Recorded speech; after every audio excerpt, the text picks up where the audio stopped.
gentlemen, boys and girls, children of all ages, this is At the Helm Sports. I'm your host, Derek Helm. Thank you for joining me for episode 183. Please be sure to follow, subscribe on Apple Podcasts and Spotify. Leave those 5-star reviews if you're watching on YouTube. Hit the like button, subscribe to the channel. Down in the comment section, let me know. Are you considering fading Scotty Scheffler and Draftkings at the Memorial? Because I'm kind of leaning that way, and it's terrifying with how well he's been playing, but we'll get into why. But let me know down in the comment section. Am I crazy, or are you possibly considering doing the same? Because we're going to dive into the Memorial this week. Always one of my favorite tournaments of the year. Now, obviously, we just had Colonial and the Charles Schwab. Good for Ben Griffin. Didn't really watch much of it, just had way too much going on over the weekend. I was intently staring at my phone, though, several times because I had some contention lineups up there that looked like I could potentially ship something. You know, I said it with Kenny back on the PGA Championship show. Just every time on a Sunday that I'm looking like I can take one of these down, my guys just fall apart. And obviously Sunday played pretty hard there, but I think 5 of my 6 guys in my lineup, I was in 9th place to start Sunday. 5 of my 6 guys were over par, one of which was Akshay, who was absolutely terrible. I think Scotty was the only one in that lineup that actually finished under par or even. It just was an absolute disaster. So it just continues. We get up there, way up there, look like we can maybe take one down, and everybody shits all over themselves. But another profitable week, DraftKings wise, so really can't complain. You know, obviously I said I had switched my strategy up a little bit and was going kind of a more condensed player pool, and then switch back to going to playing the 20 max and a couple single entry, 3 entry stuff, 25 lineups, and it's been working out well. So I think we're going to stay there. I do like a little bit more condensed field this week, so we'll get into my player pool and everything. But good for Ben Griffin. I mean, it was a long way for me to get there, but I didn't have any sort of Ben Griffin exposure whatsoever, bets, DraftKings, but was much happier to see him win than like a guy like Davis Riley last year. So, you know, you got to be happy for the guy. And he played very well down the stretch, and even on what was a very difficult Sunday. So nice to see him win, you know, having a good year and potentially can roll it over this week.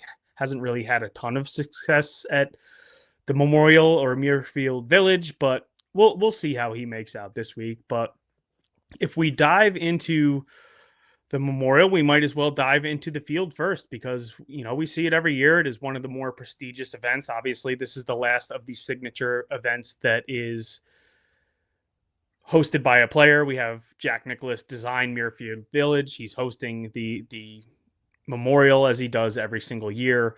So it will be a signature event, 72 golfers in the field. This is the last one that has a cut. We will cut down to the top 50 and ties for the weekend. The Memorial is played at Muirfield Village, as I said, designed by Jack Nicklaus. Par 72, 7,569 yards, very fast, undulating bent grass greens. There are 13 holes where water comes into play, a couple creeks that run like right alongside the fairway. So can get a little bit tricky there. And then 68 bunkers on the course, and they are very penal. If you are in them, whether they are fairway or greenside, could have a lot of trouble. So staying out of those bunkers goes a very long way. We have 4 par 4s, 4 par 5s, 4 par 3s, 4 par 5s, 10 par 4s. The par 5s are obviously the easiest holes on the course. A little bit long, some of them, so not necessarily looking to eagle, but you definitely need to score on them if you're looking to contend here, because the rest of the course play is extremely difficult. Some longer par 4s with ranging 450 to 500 yards, and then all of the par 3s except for one are over 200 yards, and I believe the shortest of which is 184 yards. So long par 3s, definitely got to tread water there and try and do your scoring where you can if opportunities present themselves on par 4s, and especially on the par 5s. So off the tee, golfers are going to see tree-lined fairways, larger than average fairways, so that they are a bit easier to hit, with 68% of all drives finding fairways, so higher than tour average.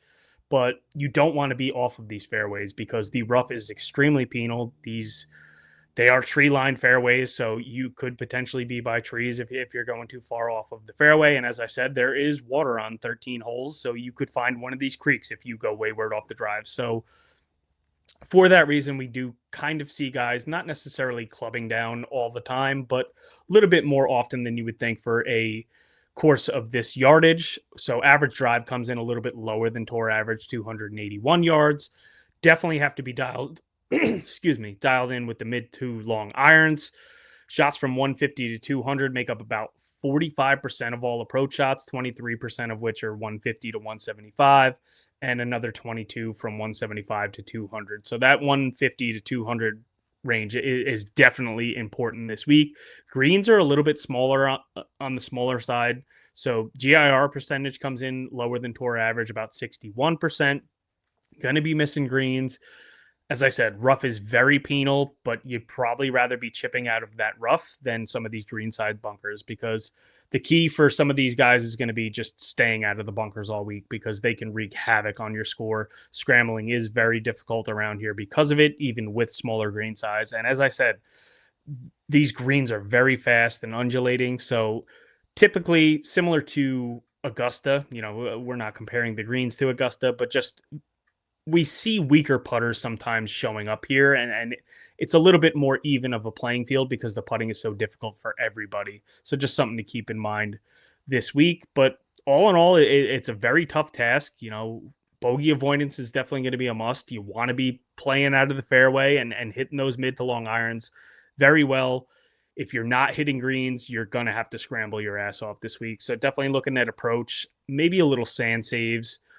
Definitely want the proximity from 175 to 200 and 150 to 175. I think that if you are looking at fairways gained, it probably does help, but probably more so total driving. You want guys that are gaining off the tee, but being accurate when doing so. The cut line the last 5 years, +5 last year, +4 the year before, +3, +3, +4 back in 2020. So definitely gonna play difficult here. So definitely want guys that are able to scramble and avoid the bogeys here. Last year, 2024, Scotty Scheffler won at 8 under, beating Colin Morikawa by a stroke. Then we had Hovland in the playoff with Denny in 2023. He was 7 under. Billy Horschel was 13 under. Patrick Cantlay won in 2021 with an asterisk because that was the year that John Rahm was absolutely murking everybody. And they were like, oh, no, you got COVID, buddy. You got to leave. So we had that nonsense. And then obviously Rahm had won the year before in 2020 at 9 under. So that's what we're looking at for this week. If we dive into the player pool, and we can go through some of my bets first, very small card here. We tend to see that guys down the board can contend here a little bit, but they don't necessarily come out on top. So I went more towards the top of the board with my outright card this week. Might add some placements on some guys a little further down, potentially tomorrow. But what I'm looking at for right now is I have Morikawa at 18 to 1. I have Xander at 19 to 1, and I have top 10s on each of those two guys. And then I just bet Hovland at 33 to 1 with a top 6 each way. So I do like how these guys look like they could potentially play here. I will say that none of them are in the greatest form of anybody coming in here, but I do like what I've seen recently from Xander, especially with the irons. Obviously, the PGA was a bit of a disappointment. Colin's been kind of disappointing basically since the Masters, but this is a place where he has thrived and his game certainly fits. So their numbers I definitely liked. And then obviously Hovland, this is a place where he's performed well, has the win, and his game seems to be trending in the right direction as well. So that's the outright card. We're keeping it small and concise. Might keep the player pool a little more concise as well as the Draftkings front goes. I'm considering fading Scotty, and it's always terrifying. And no matter what I do with the guy, I basically am usually wrong. I mean, last week, I think I played 80% of Scotty, and he almost missed the fucking cut. So this guy, just no matter what I do with him, I'm going to get him wrong. And it's difficult because obviously he won here last year. Obviously, any course is a course that suits Scotty. Last week, he had his C game, and he still just basically top 10s every week. So it's infuriating. It's terrifying, but just with the price discrepancy here, with it being a stronger field and not really having a ton of guys down in that 6K range that really stand out, I think I'm going to go with a more balanced build this week. Now, still have some time to change my mind, but as of right now, I just like the way lineups look a lot better, starting with a Xander, Justin Thomas, or a Cantlay or Tommy.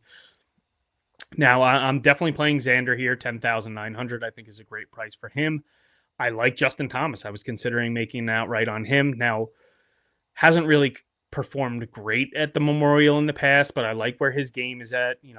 Give him a pass for the PGA Championship. Just majors are a different animal, so I'm fine with that. Hasn't really performed great at the Memorial, but the work day that was held here at Muirfield Village, he played pretty well at. So I think it's fine for him. Colin, as I said, I do like the outright there. I like betting on the upside, but I would expect him to be very popular here because of his history here. So if his ownership is out of control, I'm fine just going with the outright in the top 10. If he has a great week, then I can benefit there. But if he has a little bit too much ownership, I'm fine skipping over him and playing the two guys above him and two guys below him, because Cantlay obviously has performed well here, has the win and then the asterisk win here.